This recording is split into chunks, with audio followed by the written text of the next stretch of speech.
Welcome to துசான் black. இன்றைக்கு நான் எங்கே வந்திருக்கேன்னு சொல்லி பார்த்தீங்கன்னா சிப்பியார் என்ற இடத்துல இருக்க பாம்பு வழிகாட்டி அந்தோனியார் கோயிலுக்கு தான் வந்திருக்கேன். இந்த கோயில் எங்கே இருக்குன்னு சொல்லி பார்த்தீங்கன்னா மன்னார்லேருந்து ஜாழ்ப்பாணத்துக்கு போகிற பிரதான வீதியில் அமைஞ்சிருக்கு. இழுப்பக்கடவை தாண்டி சிப்பியார் என்ற இடத்துல தான் இந்த கோயில் அமைய பெற்றிருக்கு. இந்த பாம்பு வழிகாட்டி அந்தோனியார் கோயிலுக்கு நிறைய நம்பிக்கைகள் இருக்குது, நிறைய ஐதீகங்கள் இருக்குது. இந்த மன்னார் மாவட்டத்தில் மட்டும் இல்லாமல் இலங்கையில் வாழக்கூடிய கத்தோலிக்க மக்களால் பெரிதும் நம்பிக்கைக்குரிய கோயிலாக தற்காலங்கள் இது மாறி வருது. ஒவ்வொரு செவ்வாய்க்கிழமையிலையும் பார்த்தீங்கன்னா ஆயிரக்கணக்கான பக்தர்கள் இந்த கோயில் ஒன்று கூடுறாங்க. இந்த கோயில் சம்பந்தமான விடயங்களை இன்றைய காணொளியில் பார்க்க போறோம். நம்மளோட சேனலுக்கு ஃபர்ஸ்ட் டைம் வந்திருக்கீங்களா? சப்ஸ்கிரைப் பண்ணி போட்டு தொடர்ந்து வீடியோ பாருங்க. வாங்க கோயிலுக்குள்ள போகலாம். இலங்கையில் மன்னார் மாவட்டத்தில் மிகவும் பிரசித்தி பெற்று வர ஒரு கோயிலாக இந்த பாம்பு வழிகாட்டி அந்தோனியார் கோயில் வந்து காணப்படுது. இந்த கோயில் பார்த்திங்கன்னா மன்னார் ஜாழ்ப்பாணம் பிரதான வீதியில் சிப்பியார் என்ற பகுதியில் தான் இருக்குது. பிரதான வீதியிலேருந்து கிட்டத்தட்ட 2 கிலோமீட்டர் வந்து நாங்கள் காட்டுக்குள்ளே நடந்து போனால் தான் இந்த கோயிலை பார்க்கலாம். இப்போ நீங்கள் பார்த்துட்டு இருக்கிறது வந்து பிரதான வீதியில் இந்த காட்டுக்குள்ளே எப்படி ஒரு கோயில் இருக்குன்னு அடையாளப்படுத்தும் முகமாக ஒரு சின்ன கோயில் வந்து வீதியோரத்துலேயும் கட்டியிருக்காங்க. அதான் நீங்கள் பார்க்குறீங்க. அது மட்டும் இல்லாமல் நிறைய அற்புதங்களும் புதுமைகளையும் நடந்து தொடர்ந்து பெருமளவான பக்தர்கள் இந்த கோயிலை தேடி வரதால 2 வருஷத்துக்கு முன்னுக்கு வந்து ஒரு மிகப்பெரிய ஒரு கோயிலையும் இந்த பிரதான வீதிக்கு அருகாமையில் கட்டி அதில் தொடர்ந்தும் வழிபாடுகளையும் நடத்தி கொண்டு வராங்க. இப்போ நீங்கள் இந்த வீடியோவில் பார்த்துட்டு இருக்க வந்து இப்போ 2 வருஷத்துக்கு முன்னால் மன்னார் மறை மாவட்டத்தால் கட்டப்பட்ட ஒரு அந்தோனியார் கோயில். அதாவது இந்த பாம்பு வழிகாட்டி அந்தோனியார் கோயில் வந்து பிரதான வீதியிலேருந்து 2 கிலோமீட்டர் உள்ளுக்குள்ளே காட்டுக்குள்ளே நாங்கள் நடந்து போகணும். அதிகளவான மக்கள் வந்து இந்த கோயில் புதுமைகளையும் அற்புதங்களையும் தேடி வரதால் இப்படி ஒரு மிகப்பெரிய கோயிலும் கட்டப்பட்டது. இதில் இருந்து நாங்கள் 2 கிலோமீட்டர் வந்து இந்த காட்டுக்குள்ளே நடந்து போய்த்தான் அந்த புதுமைகள் நிறைந்த அந்த பாம்பு வழிகாட்டிய அந்த அந்தோனியார் கோயிலுக்கு நாங்கள் போக போகிறோம். இந்த கோயிலை வந்து ஏன் எல்லாரும் பாம்பு வழிகாட்டி அந்தோனியார் கோயில்னு சொல்கிறாங்க? உண்மையாகவே இந்த கோயிலுக்கு போகிறதுக்கு வந்து பாம்பு வழிகாட்டுமா? இப்படி நிறைய கேள்விகள் இருந்து வருது. அப்படி நாங்கள் இந்த கோயிலை அண்டி இருக்கிற பிரதேசங்கள்லையும் இந்த சமய குருக்கள்கிட்டையும் நாங்கள் விசாரித்து பார்த்ததில் எங்களுக்கு பலதரப்பட்ட கதைகள் வந்து கிடைக்கப்பட்டது. இந்த மரபு ரீதியாக வாய்மொழி மூலம் முன்னோர்களால் கடத்தப்பட்டு வந்த அந்த கதைகள் தான் இன்றளவும் நம்பிக்கைக்குரியதாகவும் ஐதீகங்கள் நிறைஞ்சதாகவும் காணப்படுது. அப்படி அந்த கதைகளை நான் உங்களுக்கும் சொல்கிறேன், கேளுங்க. முன்னொரு காலத்தில் வந்து இந்த ஊரில் ஒரு பண்ணையாரோரால் வாழ்ந்து வந்திருக்கார். அவருக்கு வந்து நிறைய ஆடு மாடு கோழி எல்லாம் இருந்திருக்கு. அதில் வச்சு ஒரு மிகப்பெரிய பண்ணை நடத்தி அவர் பண்ணையம் பார்த்து வந்திருக்கார். அப்படி இருக்கும்போது ஒரு நாள் அவரோட மகள் வந்து இந்த ஆடு மாடுகளை கூட்டிகிட்டு போகும்போது காட்டுக்குள்ளே காணாமல் போயிடுறா. காணாமல் போன மகளை வந்து இந்த பண்ணையாரும் தன்னோட மனைவியும் குடும்பத்தாரும் இந்த ஊர் மக்கள் எல்லாருமே தேடி இருக்காங்க. ஆனால் அவரோட மகள் வந்து எங்கே தேடியுமே கிடைக்கல. இது ரொம்பவுமே ஒரு பயங்கரமான காடு. இரவில் வந்து தனியாக போனால் ரொம்பவுமே இஷ்டம்னு சொல்லி தன்னை மகளை இடவிடாமல் தேடி இருக்கார். ஆனால் தன் மகள் வந்து கிடைக்கல. அப்படி இருக்கும்போது மிகவும் மனசு நொந்து போய் புனித அந்தோனியார்கிட்ட வந்து தன் மகளை எப்படியாவது மீட்டு தர சொல்லி இவர் வந்து வேண்டியிருக்கிறார். கண்ணீர் மல்க அந்தோனியார்கிட்ட வந்து இவர் தன் மகளை காப்பாற்றி தரும்படி கேட்டிருக்கார். அப்படி கேட்டபோது 2 நாள் கழித்து பார்த்தீங்கன்னா தன்னோட மகள் வந்து தன்னோட ஆட்டு பண்ணையில் வந்து எப்படி போனாவோ அதே மாதிரி சந்தோஷமாக எந்த ஒரு காயங்களோ எதுவுமே இல்லாமல் ரொம்ப பாதுகாப்பாக வந்து நின்றுருக்கா. இதை பார்த்து இவருக்கு மட்டும் இல்லாமல் இவரோட குடும்பத்துக்கும் ஊர் மக்களுக்கும் ரொம்பவுமே ஆச்சரியமாகவும் அதிசயமாகவும் இருந்திருக்கு.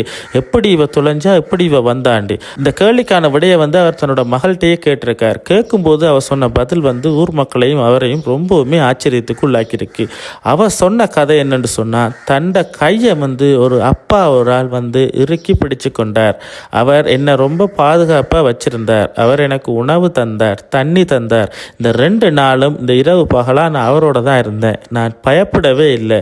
நான் ரொம்ப பாதுகாப்பாக உணர்ந்தேன். அவர் என்னை கவனமாக பார்த்து கொண்டார். அவர் தான் கொண்டாந்து என்னை இங்கே விட்டுட்டு அவர் போயிட்டாருன்னு இந்த மகள் சொல்லியிருக்கு. ஊராக்களும் அவரோட தந்தையும் அப்படியே அவர் சொன்ன கதையில் உறைஞ்சே போயிட்டாங்க. அதுக்கப்புறமா தான் அவங்களுக்கு விளங்கியிருக்கு தன்னை மகளை பாதுகாத்து உணவருந்தி தன்னோட இருப்பிடத்தில் வச்சிருந்தது வந்து புனித அந்தோனியார் அவர்கள்.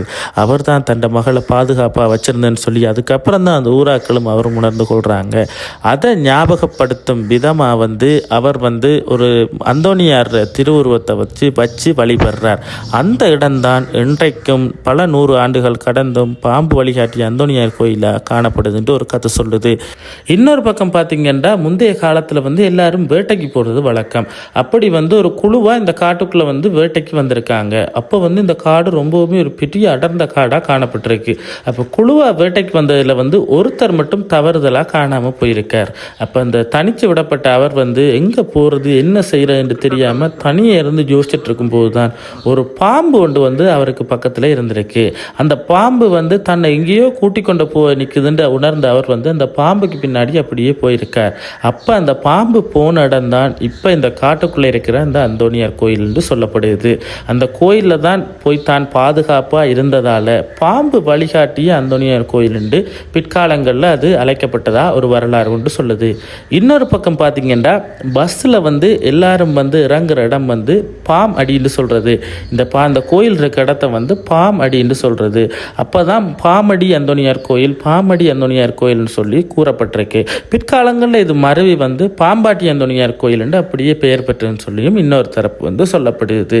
எப்படி இருந்தாலும் இந்த கோயில் வந்து இன்றைய காலகட்டத்தில் வந்து கத்தோலிக்க மக்கள் மட்டும் இல்லாமல் இஸ்லாம் மக்கள், இந்து சமய மக்கள் எல்லாராலையும் நம்பிக்கைக்குரிய விதத்தில் வணங்கப்படுற ஒரு கோயிலாக இது காணப்படுது. கேட்குற வரங்கள் கிடைக்குது. என்ன வரம் கேட்டாலும் இந்த கோயிலில் கிடைக்கின்றபடியாக மாசத்துல முதல் செவ்வாய் வந்து நிற்கலாத அளவு சனம் வந்து இந்த கோயிலுக்கு வருது. 50-100 பஸ்ஸுகள், வாகனங்கள்னு சொல்லி பல்லாயிரக்கணக்கான மக்கள் வந்து இந்த கோயிலை தேடி வராங்க. மாசத்துல முதல் செவ்வாய் தான் ரொம்பவுமே விசேஷமாக இந்த வழிபாடுகள் நடந்துட்டு வருது. ஒரு வழியாக நாங்கள் இந்த பாம்பு வழிகாட்டி அந்தோனியார் கோயிலுக்கு ரொம்ப பக்கத்தில் வந்துட்டோம். பிரதான வீதியிலிருந்து கிட்டத்தட்ட 2 கிலோமீட்டருக்கும் அதிகமாகவே நான் நடந்து வந்திருப்பேன். மழை காலம்டப்படியாக நடப்பாதையெல்லாம் ரொம்பவுமே சேதமாக இருந்து சேரும் சகதியமாக இருந்ததால் இந்த மரப்பொந்துகளால் பூந்து ஒரு மாதிரி கோயிலுக்கு வந்தாச்சு. இதுதான் அந்த சிப்பியாறு பாம்பு வழிகாட்டும் அந்தோனியார் கோயில். கோயில் இவ்வளவு சின்னதாக இருந்தாலும் பல கோடி அற்புதங்களும் புதுமைகளும் நிறைந்த கோயிலாக இது காணப்படுது. அதுலேயும் மிக மிக முக்கியமாக குழந்தை வரம் இல்லாதவங்களுக்கு வந்து மாதத்தில் முதல் செவ்வாய்க்கிழமை வந்து அவங்க வழிபட்டு தொடர்ந்து 9 செவ்வாய்க்கிழமைகள் இந்த கோயிலுக்கு வந்து வழிபட்டாங்கன்னு சொன்னால் அவங்களுக்கு குழந்தை பாக்கியம் கிடைக்கும்னு சொல்லி நிறைய பேர் சொல்லி நான் கேள்விப்பட்டிருக்கேன். அதே மாதிரி தீராத வியாதிகள், நோய்கள் இருக்கிறவங்க வந்து இந்த 9 கிழமைகள் வந்து இந்த புனித அந்தோனியார்கிட்ட வந்து வழிபட்டு நேர்த்திகள் வச்சு குணமான கதைகளையும் நான் நிறையவே கண்கூடாவே பார்த்துருக்கேன். அதை விட மேலதிகமாக இந்த வெளிநாட்டு வேலை வாய்ப்புகள், திருமணம் கைகூடாமல் இருக்கிறவங்களும் இங்கே வந்து அந்த 9 கிழமைகள், அதுலேயும் குறிப்பாக மாதத்தில் முதல் செவ்வாய்க்கிழமை வந்து இந்த வழிபாடுகளை நேர்த்திகளை அவங்க நிவர்த்தி செய்கிறதையும் நான் பார்த்துருக்கேன். இப்படி பல புதுமைகள் வந்து இந்த பாம்பு வழிகாட்டி அந்தோனியார் கோயிலுக்குன்னு சொல்லி நிறைஞ்சு காணப்படுது. இப்போ கூட பார்த்தீங்கன்னா செவ்வாய்க்கிழமை தான் நாங்கள் இங்கே வந்திருக்கோம். ஓரளவு மக்களாக தான் இருக்குது. முன்னுக்கு இருந்த கோயிலையும் சரி, நடப்பாதையிலையும் சரி, இஞ்சையும் சரி ஒரு 50-100க்கும் மேற்பட்ட மக்கள் இருக்கிறாங்க. நான் முதலே சொன்னது போல் பார்த்தீங்கன்னா எவ்வளவு வேண்டுதல்கள் இந்த மரத்தில் எழுதி போட்டிருக்காங்கன்னு பாருங்கள். எத்தனை தொட்டில்கள் தொங்குதுன்னு பாருங்கள். குழந்தை வரம் இல்லாதாக்களுக்கு அவங்களோட வாழ்க்கையில் மறக்க முடியாத புதுமைகளை இந்த அந்தோனியார் செய்திருக்கிறாருன்ட்டு நிறைய பேர் இந்த கோயிலில் வந்து வழிபட்டதை நான் பார்த்துருக்கேன், கேட்டிருக்கேன். இங்கே பாருங்கள், இவ்வளோ ஒரு மரம் ஃபுல்லாகவே தங்களோட வேண்டுதல்களை மாலையாக அணிவிச்சிருக்கிறாங்க. அதே மாதிரி நிறைய தொட்டில்கள், இந்த பின்னுக்கு இருக்க மரத்தில் பார்த்திங்கன்னா அங்கேயும் நிறைய தொட்டில்கள் வந்து தொங்குறத கண்கூடாக பார்க்கக்கூடிய மாதிரி இருக்குது. அப்படி மன்னார் மாவட்டம் மட்டும் இல்லாமல் இலங்கையிலிருந்து எல்லா பாகத்திலையும் இந்த மாதத்தில் முதல் செவ்வாய்க்கிழமை மக்கள் வந்து இந்த புனித அந்தோனியாரை வழிபட்டு தங்களோட குறைநிறைகளை சொல்லி வேண்டுதல்கள் மேற்கொள்றாங்க.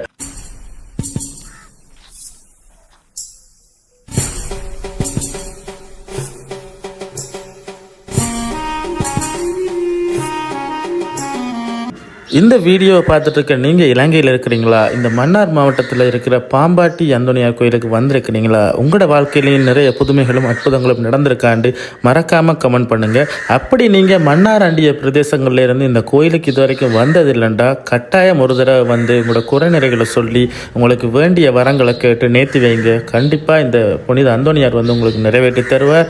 மேலும் நம்மளோட சேனலை இதுவரைக்கும் சப்ஸ்கிரைப் பண்ண பார்த்துட்டு இருக்கவங்க சப்ஸ்கிரைப் பண்ணிட்டு தொடர்ந்து வீடியோ பாருங்கள். அடுத்த காணொலியில் உங்களை சந்திக்கும் வரை உங்களிடமிருந்து விடைபெற்றுக் கொள்கிறேன். நன்றி, வணக்கம், பாய் பாய்.